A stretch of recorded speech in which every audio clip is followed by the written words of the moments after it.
স্বার্থপর এই দুনিয়া, খোদার কসম কারোর জন্য থামে না, বড় স্বার্থপর।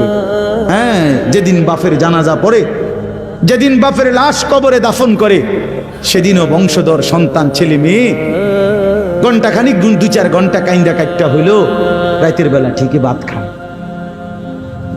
হ্যাঁ, পাশের ঘর থেকে খানা আনে, বাবারা ঠিকই খায়। স্বার্থপর দুনিয়া,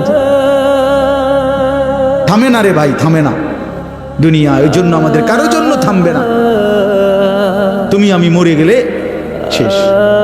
আবারও বলছি কথা, আমি মরে গেলে এরপরে পৃথিবী যত আধুনিকে হোক না কেন, আমার কি কথা বুঝছেন?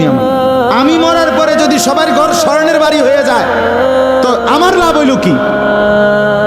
আমার মৃত্যুর পরে যদি সব মানুষ আধুনিক হইয়া সাঁদের দেশেও জায়গা, আমার ফায়দা কি? আমি তো না, আমি তো মরে গেলাম। যে কবরে চলে গেল সে কি আর ফিরে আসবে? আল্লাহ আমাদেরকে বুঝ দান করেন।